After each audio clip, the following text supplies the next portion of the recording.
Bonjour tout le monde, ravi de vous retrouver après 2 semaines d'absence. La semaine dernière, j'avais pris un petit week-end, donc je n'ai pas pu faire de vidéo. Je suis ravi de vous retrouver. On est le vendredi 5 mai 2023. On va faire le point comme chaque semaine sur nos petites valeurs, donc la liste qui est à droite. Mais avant toute chose, je tenais à vous annoncer, ça y est, la deuxième édition de mon livre, donc Développer votre capital, maîtriser vos investissements, est enfin disponible. C'est un réel soulagement, je dois dire, pour moi, hein. Ça fait quelques mois, depuis le début d'année, en fait, hein, que j'y travaille assez dur, hein. Donc, pour la faire très courte, en fin de compte, ce livre passe de 130 pages de la première édition à 210 pages pour la deuxième édition. Donc, c'est un ajout assez conséquent. C'est une version majeure, hein. Donc, ceux qui ont acheté la première édition, évidemment, vous avez accès gratuitement à la deuxième édition, hein. J'ai envoyé un mail d'ailleurs hier soir pour vous en informer. Donc, il suffit de vous rendre dans l'espace où vous aviez téléchargé la première édition pour récupérer gratuitement, évidemment, la deuxième édition. En plus, vous avez une vidéo maintenant bonus de 45 minutes qui est offerte, hein, qui est avec, qui accompagne le livre que j'ai tourné à l'occasion de la deuxième édition. Donc n'hésitez pas à y faire un tour. Et pour fêter cette sortie, mon pack, donc regroupant ce livre et le graphique boursier incompréhensible, est de nouveau disponible, hein, donc sur cette page-là, jusqu'à lundi inclus. Donc voilà, vous avez clairement, je pense, un panorama très très large de l'analyse graphique réuni sur ces deux livres, et bien plus parce que développer votre capital n'est pas centré que sur l'analyse graphique, hein. Je le dis, ce n'est qu'un maillon de la chaîne. Il y a la gestion des émotions, il y a comment rentrer, il y a le dimensionnement de notre taille de position, la gestion du risque. Voilà, il y a plein de choses à prendre en compte. Donc du coup, ce livre est vraiment étoffé et je vous mets le nouveau sommaire également sur cette même page pour voir réellement voilà, les ajouts qu'il y a. Donc n'hésitez pas. Ce livre est toujours préfacé par Christophe, hein, donc Trend France, qui me fait de nouveau confiance.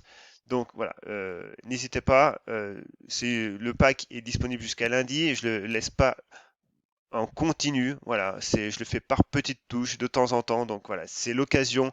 Si vous voulez vraiment avoir pour 49 euros, quasiment, je sais pas quoi, 400 pages à lire. Alors, vous pouvez pas obligé de les lire comme ça en one shot, hein, mais vraiment comme guide. Pour vous y référer de temps en temps, pour revoir des principes de base, voire même vous perfectionner, clairement pour ce prix-là, il n'y en a pas beaucoup, je pense, sur Internet qui le font. Donc, voilà, tout ça, c'est sur mon site et c'est valable jusqu'à lundi. Allez, on revient du coup sur nos graphiques et sur nos analyses graphiques sur notre plateforme TradingView. Avant toute chose, vous le savez, j'ai un compte Twitter, Ben Doyon, donc si vous voulez suivre, je publie régulièrement des graphiques, vous le savez si vous me suivez, n'hésitez pas. Et puis évidemment, mon site spéculateurmalin.fr, les liens sont en description, n'hésitez pas. Et puis si vous voulez me soutenir sur cette chaîne plus particulièrement, eh ben oui, abonnez-vous, vous êtes plus de la moitié à me regarder sans y être abonné. Voilà, j'y arrive. Alors du coup, on va commencer avec le CAC 40. Alors le CAC 40, on l'avait essayé il y a 15 jours. Donc du coup, il y a 15 jours, on en était où? On disait qu'on était toujours en course sur les 8000 points. Qu'en est-il? Eh bien, évidemment, actuellement, c'est un peu plus en pause. Pourquoi? Parce qu'il y a 15 jours, on était là, exactement, précisément le 21 avril. On venait de faire un petit breakout. Alors, breakout, on va dire timide, mais il était là quand même. Par contre, voilà, on a tenu le lundi, le mardi, on avait ce support court terme là d'ailleurs qu'on peut un petit peu réajuster et qu'on a cassé du coup le mercredi. On a fait un pullback et du coup depuis 2 semaines en fait on consolide. Aujourd'hui on fait une belle petite séance quand même, ce qui permet de nous réhisser au-dessus des 7400 points, donc c'est pas mal. Mais en fin de compte, maintenant, à court terme, voilà, on est dans une fluctuation de range. C'est pas forcément dégueulasse comme situation, bien au contraire. Pourquoi? Parce que moi, ce que je peux voir, en tout cas, c'est que, alors, si je prends ma petite flèche, voilà, qui est là, ça serait de avoir une fluctuation comme ça, d'en refaire une deuxième sur ce niveau des 7500, hein, pourquoi pas. Après, le niveau précis, c'est le prix qui nous le dira, hein, on n'est pas devin. Par contre, voilà, faire des figures une figure un peu comme ça serait l'idéal. Pourquoi? Parce qu'on construit un niveau pivot bien horizontal. Clairement, c'est ce que j'enseigne précisément justement dans le livre. Et pour avoir une baisse de la volatilité et également une belle poursuite haussière, voilà, qui ait pris le temps de se construire, qui ne soit pas un feu de paille, qui soit bien assise sur de bonnes fondations. Là, actuellement, on est neutre, ça veut dire que voilà, il n'y a pas péril, hein, on est très bien, on voit À moyen terme, on reste toujours largement haussier. On a des périodes de consolidation, mais on voit que les plus hauts sont de plus en plus hauts, les plus bas sont de plus en plus hauts également. Donc c'est très bien. On voit que le support à tenir maintenant, c'est cette zone-là, hein. Pourquoi? Parce que c'est la bande de Bollinger inférieure, la M50 et le dernier creux. Voilà. Donc ça nous donne les 7300 points en support. Bah, la zone des 7550 points en pivot moyen terme, hein, casser les derniers plus hauts. Et on voit qu'on est neutre. On est encore sous le signal du RSI, mais voilà, on reste dans une bonne configuration. Donc, bah, ça nécessite quand même d'un peu de patience, de voir où le prix va aller. Mais tant qu'on reste sur ces niveaux-là, c'est quand même pas mal du tout. Allez, on continue tout de suite avec Innate Pharma. Alors, Innate Pharma, c'est pareil, elle nous fait 6% aujourd'hui, très bien. C'est une belle séance. Alors, ma première hypothèse, ça avait été, je vous en avais parlé sur Twitter, de pourquoi pas avoir un triangle symétrique. Bon, ce triangle n'a pas eu lieu. Alors, soit, c'était une hypothèse. Maintenant, la deuxième, c'était surtout de revenir sur ce niveau de support, mais par contre de le tenir. Or, là, actuellement, c'est quand même le cas. Voilà, on le tient. On a fait plusieurs séances de faible volatilité. Alors, on va enlever ce support oblique haussier, baissier. Et en fin de compte, voilà, on avait un niveau pivot qui se dessinait. Alors, celui-là, il faut aller le voir en 4 heures minimum, voire même en horaire d'ailleurs. Non, en horaire, ça va être. Bah, si on peut, mais voilà, il y a beaucoup de fluctuations quand même. Et en horaire, voilà, on avait toute cette zone-là de test du support. Et puis, on avait ce premier niveau de résistance. Voilà, on a breaké. Donc, c'est très bien. Donc, attention, là, ça reste quand même euh, encore un peu précaire court terme, bien qu'on ait quand même 6%, ce qui est pas mal. Néanmoins, les volumes ne sont pas non plus faramineux, hein, ils sont même pas du tout haussiers, donc attention. Par contre, voilà, maintenant, encore une fois, on reste quand même à court terme dans une phase, on va dire, baissière, hein. On le voit, l'indicateur reste encore dans le rouge. Au niveau des faisceaux, c'est un indicateur que maintenant je vous fournis, hein, gratuitement avec le livre évidemment, hein, et je vous apprends comment l'expliquer. On voit que les faisceaux, on reste sous nos faisceaux, donc attention quand même, hein. On a une belle réaction haussière, mais ça reste encore jeune tout ça. Maintenant, voilà, si on veut retourner un petit peu sur les 2,75, 2,80 et tenir ces niveaux petit à petit, eh ben, on reconstruira quelque chose de joli. On revient neutre tout juste, mais on voit des bandes de Bollinger encore très très larges.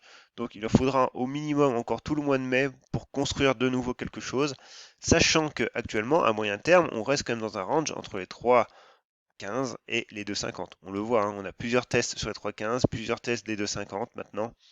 Donc, encore une fois, la réaction d'aujourd'hui est bien, mais il en faut un petit peu plus toujours, hein, il faut toujours un petit peu plus, histoire de fiabiliser, toujours fiabiliser. Allez, on continue avec Katana. Bon, Katana, c'est pareil. Maintenant, elle est un petit peu en range pour moi, hein, entre les 7,20, 7,30 et cette zone des 6,60 là, hein. Alors, les 6,40, on n'y a pas été, hein.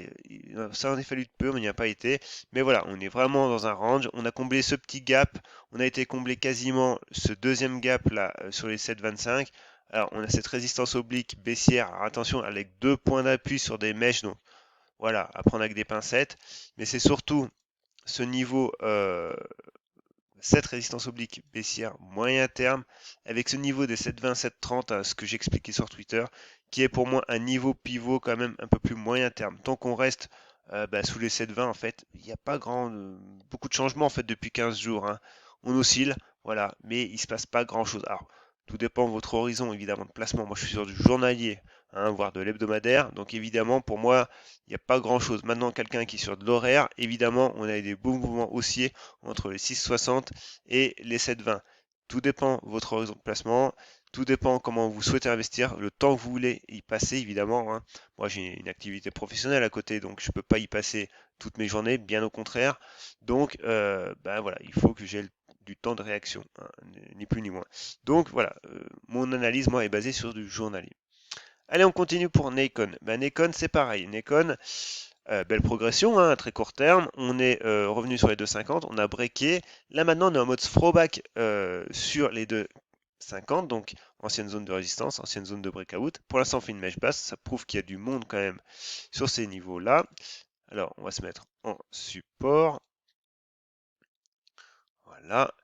Et du coup, maintenant, bon, léger retracement de Fibonacci pour nous, voilà, nous indiquer simplement où on en est. Donc là, évidemment, on est sur une simple conso, on est à peine, on a atteint les 23,6, mais on n'est même pas venu taper les 38,2 et encore moins les 50. Donc clairement, voilà, on est vraiment sur une petite conso. Et si on se met en hebdomadaire, eh ben, on voit que voilà, on est encore sur des bandes de Bollinger assez larges, hein, et que voilà, un hebdomadaire, attention quand même, hein, on stabilise, mais voilà, on va dire que on a quand même une belle inertie, hein. Par contre, on revient quasiment neutre, hein.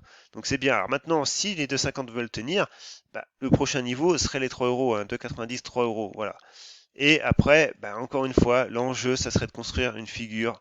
Encore une fois. Alors, soit on la construit et on va jusqu'aux 3 euros et on fait ça de nouveau. Voilà. Et là, on aurait une figure au top. Soit, ben du coup, soit le marché nous aide pas, soit le prix consolide un peu plus, et du coup, on revient taper les 2,30, voire les 2,20, les 2,25, et puis ben, on fait cette figure sur ce niveau des 2,50 pour revenir le tester, pourquoi pas au début de l'été. Voilà, ça c'est le marché qui nous le dira. Actuellement, on tient ce niveau des 2,50. Tant qu'on le tient, il n'y a pas de problème. On observe, on regarde toujours au niveau des plus hauts récents pour bah, une figure de construction plus court terme. Si jamais on vient casser les 2,50, eh ben, on reverra de nouveau les 2,30, les 2,25 comme objectif, et puis ben, on avisera. Allez, on continue Big Ben. Alors, Big Ben, alors là, on va faire un peu de ménage parce qu'il y a des traits dans tous les sens. Tac, tac, tac. Alors, qu'en est-il de Big Ben? Alors, on a, bon, on a un support oblique haussier qui est un petit peu tiré par les cheveux quand même. On va dire qu'on a surtout une grosse zone de support. Voilà. Moi, j'aime pas les choses alambiquées, donc on a une grosse zone de support pour l'instant sur les 5 euros. Voilà, c'est un seuil psychologique, ça va très bien. Faut pas en chercher plus. On a par contre une belle résistance oblique, toujours qui est bien dessinée, qui est bien représentée, qui est propre. Et puis, par contre, voilà, on a un premier niveau pivot qui se dessine ici sur les 5,50 et le deuxième sur les 5,60. Mais voilà, clairement, attention. Si, quoique, si, non, j'ai rien dit. Voilà. Voilà, on a ce niveau-là avec la bande de Bollinger sur les 5,80. Alors, ce qui serait pas mal. Alors, par contre, cette oblique là, euh, simplement cette oblique, elle est, ouais, non, elle est un petit peu tirée par les cheveux. Donc, je l'enlève. Elle, elle brouille un petit peu le signal. Voilà, ce qu'il en est, c'est que du coup, c'est beaucoup plus clair. Et on voit d'ailleurs avec l'indicateur, c'est que bah, cette zone-là, voilà, hein, des 5,80, 5,70 deviendrait pivot quand même pour la suite, un pivot majeur. Donc à suivre. Mais comme premier pivot, les 5,50 seront déjà à surveiller. Allez, on continue. Elior. Elior, pas grand-chose de neuf. Simplement, on avait cette petite figure, mais du coup, ça a cassé par le bas. Bon, je l'ai laissé dans la liste. Pourquoi? Parce qu'on a toujours un beau niveau quand même de support qui est toujours là avec la M200, la bande de Bollinger. Et puis, malgré tout, on a quand même ce niveau qui reste toujours d'actualité, même si on a eu cette baisse. Ce niveau-là des 3,40, 3,50. Donc voilà, je la laisse quand même dans ma liste. Je continue de la surveiller. On reste malgré tout neutre, hein. Donc on a un support court terme, hein, sur les 3,14, 3,15. Bien qu'il soit dessiné un petit peu à l'arrache, mon support. Mais voilà, si vous voulez pas vous prendre la tête, entre cette zone des 3,5, 3,35 et 3 euros, on est dans un range court terme. Sous cette oblique baissière moyen terme, donc on surveillera les 3,35. Allez, on continue. BKR. BK, eh ben, c'est pareil, c'est joli aujourd'hui. Du coup, je vous avais tweeté ça dans la semaine, le premier niveau des 42. Alors moi, j'ai pas posé mon ASD sur ce niveau-là, clairement parce qu'en fait, j'ai pas eu le temps. Et donc du coup, bon, maintenant, on va plutôt checker ce niveau-là. Donc, on va sûrement tester le niveau des 43 là, donc à surveiller. Mais c'est pareil, voilà, on a quand même une belle baisse de volatilité. Alors attention, la volatilité en journalier quand même est assez large encore, hein, parce que c'est le niveau des 40, hein, qui est en volatile, bah, qui est sur les bandes de Bollinger. Par contre, voilà, on a quand même un support sur les 41. Par contre, si on se met sur du 4 heures, eh ben, on voit que le 4 heures, voilà, est quand même un peu plus court terme. Et bah, on a des niveaux quand même qui sont plus jouables. Donc 43 en pivot et puis bah, 41 en support. Allez, on continue. Vopak. Alors, elle, pas grand-chose à dire. Elle tient toujours sa ligne haussière. Au niveau des bandes des retracements que j'avais tracés, bon, on va les enlever, mais on voit bien que du coup, les 50, les 60, les 38 ont été à chaque fois touchés. Donc voilà, c'est quand même assez probant, hein, les retracements de Fibonacci. C'est pas une science exacte non plus, évidemment. Mais du coup, bah maintenant, voilà, on laisse le prix travailler, les bandes de Bollinger se contracter pour avoir de nouveau un triangle ascendant, voilà, qui se dessine, ben, qui serait d'ici début juin, quoi. Allez, Euronav, c'est pareil, Euronav. Alors, Euronav, on surveillait ce niveau. Moi, je surveillais ce niveau-là des 16,80 là, qui était pas mal, 16,70. Bon, le prix a cassé par le bas et du coup a cassé ce support des 14,60 là. Donc maintenant, bah, on est revenu quasiment toucher le niveau suivant. Et d'ailleurs, c'était un niveau de gap, hein. Par contre, en l'état, attention, parce que ce niveau des 14,60 peut devenir résistance, donc méfiance. Alors, on va le mettre en rouge d'ailleurs. On va le mettre en rouge, voilà. Et si jamais maintenant on repasse ce niveau des 14,60, ben, on reviendra en fait dans ce range et on aura toujours ce niveau pivot avec cette résistance oblique. Alors par contre, peut-être que le prix nous dessinera quelque chose d'intermédiaire, peut-être une zone, un niveau de prix dans cette zone-là. Pour l'instant, c'est pure hypothèse parce que voilà, le prix nous donne pas assez d'informations. On fait pas des analyses pour le plaisir, hein. Voilà, on fait avec les éléments qu'on a. En l'état, euh, ce niveau-là, pour l'instant, il n'existe pas. C'est que celui-là qui existe. Donc, déjà reprendre ce niveau-là. Pourquoi pas refaire une nouvelle poussée, une nouvelle consolidation. Et là, on aura un niveau qui se dessinera. Voilà, chaque chose en son temps, encore une fois. Mais voilà, Euronav, bon, maintenant qu'elle a cassé ce 1460, ben voilà, il y a un peu de travail à refaire. Allez, Accor. Alors, Accor, on va l'étudier on va la reprendre en mensuel, tiens, déjà. Alors, en mensuel. Donc depuis 2019, bon, on voit quand même que depuis 2019, c'est pas non plus flamboyant. Par contre, depuis quand même, on va dire, alors, j'ai pas pris le bon truc là. Depuis, on va dire, les niveaux de mars 2021, on voit quand même, alors ici on est en mensuel, attention, hein, donc un chandelier, c'est quand même un mois de cotation, donc il peut s'en passer des choses en un mois. Mais on voit quand même que voilà, on a quand même une zone de réaction qui est pas mal sur les 34.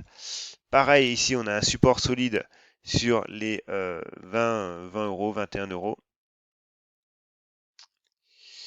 Et également un deuxième support plus court terme quand même, cette fois-ci sur les 28 euros, 29 euros. Voilà, et là, on n'ira pas beaucoup plus loin sur du mensuel. Ensuite, on voit que sur de l'hebdomadaire, on a quand même, alors, euh, si je m'embrouille pas dans mes tracés, voilà. On a quand même un support oblique, non, même pas. Je pensais qu'on l'aurait, bon, un petit, ouais, on va l'avoir comme ça, un petit peu. Voilà. On a un support oblique, alors bon, qui est rouge, mais bon, vous avez compris. Et puis, ben, c'est surtout, en fin de compte, ce niveau hein, des 34 qui reste quand même majeur et moyen terme. Alors, oui, pourquoi pas, on a potentiellement ce niveau de résistance, mais pour moi qui est bien trop près en fait de cette résistance majeure hein, où on voit que le prix a quand même échoué depuis plusieurs fois, hein, depuis 2021. Alors attention, ici on en reste encore en hebdomadaire, hein. Maintenant, en journalier, si on se met, alors on va quand même se mettre ça en rouge pour être plus clair, et ça en vert. J'ai beau dire, mais j'aime bien quand même que les couleurs soient dans le bon sens, hein, voilà, ça aide. Et du coup, voilà, on est sur une zone de résistance bah, depuis début 2023. Hein, on est sur une zone de résistance. Notre zone de résistance moyen terme, moyen long terme est juste là. Donc voilà, on est quand même dans un trend haussier au niveau du RSI, on est pas mal. Simplement, voilà, ça demande pour moi, selon moi, encore un petit peu de construction. Allez, Cadian. Cadian est quand même dans une belle situation, selon moi. Pourquoi? Tout simplement parce qu'on a ce niveau-là des 18-20 qui est bien dessiné. On a un triangle ascendant qui est quand même en train de se former. Et on a ce niveau ici qui est plus joli, qui est vraiment plus joli en horaire. Ici, hein, les 17,50, là on voit qu'on a ce support oblique haussier, La bande de Bollinger inférieure, on a quand même ce niveau-là aussi, voilà, qui avait déjà été touché avec cette belle mèche basse, et on est neutre. Donc du coup, on a un premier niveau pivot qui se dessine sur les 17,80, mais clairement, voilà, il faudra, si vous voulez être plus sûr, plus serein, attendre les 18,20. 18,20, bande de Bollinger supérieure, et on a la bande de Bollinger supérieure journalière également qui arrive, que ça se contracte. Donc c'est pareil, encore un petit peu de fluctuation, et puis ben, potentiellement on pourra avoir quelque chose de pas mal d'ici fin mai également. Allez, on continue, on accélère un petit peu. Alors du coup, je sais plus à combien j'en suis parce que du coup, on m'a changé la version de mon enregistrement et j'ai plus la durée de la vidéo. Donc je sais plus à combien j'en suis. Bref, alors je vais supprimer ça. Du coup, allez, SMCP. Bah, c'est pareil. Alors pour le coup, toujours pareil. Les 8,50 en niveau de résistance. Tant qu'on tient les 7,80, hein, on reste sur notre support oblique haussier. Voilà, on reste un petit peu sur le fil actuellement, mais ça tient. Attention, mais toujours, voilà, pour moi, de toute manière, à minima, revenir sur les 8,21, mais les tenir déjà à ces niveaux actuels, mais voilà, revenir à minima sur les 8,20, voilà, et toujours bah, cette grande zone hein, de triangle ascendant. Fugro, bah c'est pareil, Fugro elle est pas mal en journalière. On voit, hein, on est bah, sur les plus hauts, pareil, on titille. Alors, bon, ça serait bien une petite conso, pareil, pour avoir un niveau pivot toujours bien dessiné. Alors, AVT, je l'ai laissé, mais clairement, voilà, on avait cette figure qui était pas mal, mais qu'on a cassé, hein, qu'on en a déjà parlé, et du coup, depuis, le titre est lourd. Donc, il n'y a pas grand chose à dire. Ruby, pareil, on en avait parlé sur Twitter et malheureusement, c'est un peu dommage pour elle, je trouve, parce que c'était quand même une config qui était quand même pas mal, je trouve, avec un beau niveau qui était bien dessiné, hein, mais qu'il fallait aussi préserver, bah, pour moi, hein, ce niveau-là hein, des 25,80. Et bah voilà, on casse quand même, hein, donc du coup, à moyen terme, bon, on reste quand même, euh, on va dire, haussier, mais c'est trop fluctuant. Voilà, bon, on fait une mèche basse aujourd'hui. Maintenant, si elle veut revenir de nouveau sur au-dessus des 26, pourquoi pas. Mais attention, ça reste quand même erratique. Et la dernière, Ellis Group, ben voilà. Alors, c'est toujours haussier, pareil, mais voilà, du coup là, depuis ces derniers temps là, c'est un peu moins propre. Alors évidemment, c'est vachement piégeur pour le coup, hein. Et ce que je disais, hein, c'est que bon, du coup, on a ce niveau-là, hein, des 18, mais on reste quand même, attention, sous ces niveaux-là des 19, qui est quand même une résistance moyen terme. Donc attention au niveau de l'espérance de gain. Voilà, c'est tout pour cette vidéo. J'espère que j'ai été instructif. N'hésitez pas à mettre un petit pouce bleu. N'oubliez pas, mon pack hein, de livres est disponible jusqu'à lundi inclus. Hein. Voilà, je suis pas à 2 heures près non plus. Mais une deuxième édition, à l'occasion de cette deuxième édition que j'ai largement réétoffé. Voilà, vous avez vraiment 2 livres vraiment, je pense, très qualitatifs et pour pas cher, mine de rien, par rapport à ce qui se fait sur différents sites que j'ai pu voir. Allez, sur ce, je vous souhaite un très bon week-end et à la prochaine. Bye.